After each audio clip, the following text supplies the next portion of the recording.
Headline News.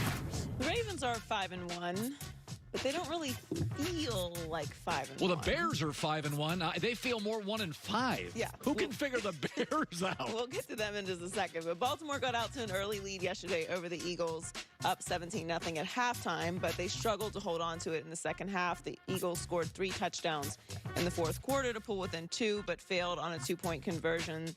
And the Ravens held on to win 30-28. Their biggest lead of the game was 18 points at the end of the third quarter. And the Eagles scored, obviously, all their points in the second half. Lamar Jackson, 186 yards, 16 on 17, and 1 touchdown. He also had 9 carries for 108 yards. That was a rushing touchdown. The Ravens also committed 12 penalties. Yeah, they're which is the most this season they're for them. really loose. Lamar's just a little loose. Their offense isn't in sync. Listen, I thought coming into the season, watch out. This morning, Pittsburgh, give them credit. Mike Tomlin, they feel so buttoned up. Baltimore feels talented, but everything's a little loose. I think probably unfairly we're comparing Lamar Jackson to Patrick Mahomes and the development and step up. And also, I mean, we're comparing Lamar Jackson against himself because his first year, he took a major step up, obviously, in his second year, and we're expecting him to take that much of a more dramatic step up this year. It's not that the Ravens are a bad team. They're obviously not. They just don't feel like I can trust this team during the regular season. I don't know if I can trust them in a big moment in the playoffs the way that they're playing right now. Yeah, no, and that's what the expectations are for this team. Yeah, and also, let's be honest, Joy, the AFC looks a lot better. First of all, Kansas City's still good.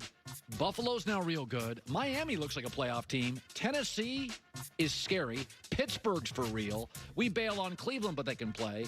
So Denver looked great yesterday. When Cam and New England get, practices in, they could be 90% of last year, and the AFC, to me, at the top, looks way better than it did a year ago. Yeah, that's not going to be enough. Not in the playoffs. I mean, the Colts right now have the second, third best defense in the league. Don't feel like a playoff team to me in the AFC. Well, they don't feel like they can. No juice. There's no juice, and they don't feel like they're a big moment team. Right.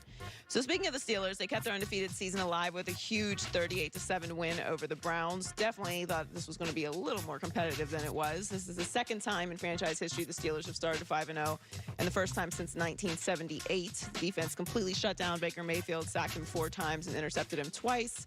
They've scored at least 26 points in all 5 games this season, so it's not all defense. Last season, they scored 26 or more points in just 4 games, but in all fairness, they did not have Ben Roethlisberger last season. Boy, this Claypool kid. Impressive. It's so nice when you can throw a 9-yard slant to somebody and they're like, I'm going to score a touchdown. Like that kid is just but those Steelers, once again, found a Hall of Fame level talent at wide receiver again. It's their thing. This was the Steelers' first win over a team with a winning record this season. Yep. They are obviously up top the AFC North, 5-0, Ravens 5-1, Browns are now 4-2, and the Bengals 1-4-1. But they did lose Devin Bush for the season. Not great. Not great. It's a big loss for them. Yes. He played every defensive snap until the injury is torn ACL, so he's gone for the season. Their next game is at the Titans, which will be a battle of the undefeateds. Really looking forward to that. Then they have at the Ravens and at the Cowboys. Oh, my God. So now things start to get a little more intense. So they play Tennessee next. Yes. Oh, that's one of the games of the year. Yes. Who would have predicted that at the beginning of the season? Wow. Gotta love it. Finally, you mentioned the Bears earlier. They're 5-1, sitting atop the NFC North.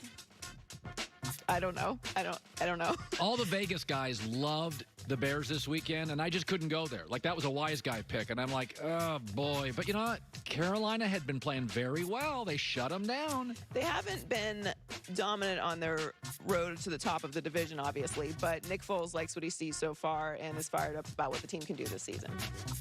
Would you rather lose pretty or win ugly? I think that we'd rather win ugly. Are we where we want to be? No, we're not where we want to be, but I'm excited about our offense. I'm excited about the guys that are there. I like the communication that's happening on the sideline. I love the passion of the players. Most important, they care, and we're bonding. We're getting to know each other. That's football. Like, you don't just go out there and play football. You got to care about the man next to you to make those plays. God, I love that. They miss Tariq. He's funny. They miss Tariq Cohen a little bit. They're a team. I love the coach. I love the defense. When Tariq Cohen got hurt, they just gave him that contract. It's like they need his juice. They just need a piece. It's so labor intensive. It's so hard. But to his point, They're winning. They're so, winning. like, what do they care? They lead the division today. Yes. What do they care? I mean, they beat the Bucks. I mean, No, Bucks just stomped Packers last night. No. So, I mean, you can't really be mad about where you are if you're Chicago. Like, Listen. And to his point, like, we want it to be this spectacular Chiefs and Ravens, and that's just not how they are, how they're built. But if you win at the end of the day, who cares? Yeah. And Matt Nagy looks like he made the right move. Yeah. Good stuff, Joy, with the news. Well, that's the news. And thanks for stopping by. The Herd Line It's so funny, News. Joy, because they won ugly with Trubisky. They literally should do billboards in Chicago. We win ugly. It's been like 3 years now. All their wins are just, you come out, you drive home, and you're like, in Chicago, are we any good? Are we really any good? I'm not sure. Well, you're 5-1. That's good.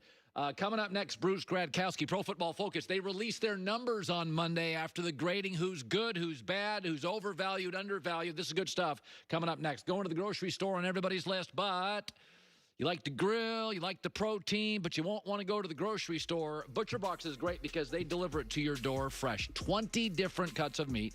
They use the best farms, no hormones, no antibiotics ever, and you get their organic chicken, their grass-fed, grass-finished beef, their wild-caught scallops and salmon, their heritage breed pork. 20 different cuts of meat. Go to their website, all sorts of recipes. And right now, if you go and use ButcherBox, shipped overnight, butcherbox.com/herd. 2 free 5-ounce lobster tails if you sign today, and 2 free filet mignons. So 2 lobster tails, 2 free great steaks if you sign up today. Butcherbox.com/herd. This is grass-fed beef, organic chicken, no hormones. Source their meat from the best farms on the planet. High-quality protein, more affordable than ever. ButcherBox.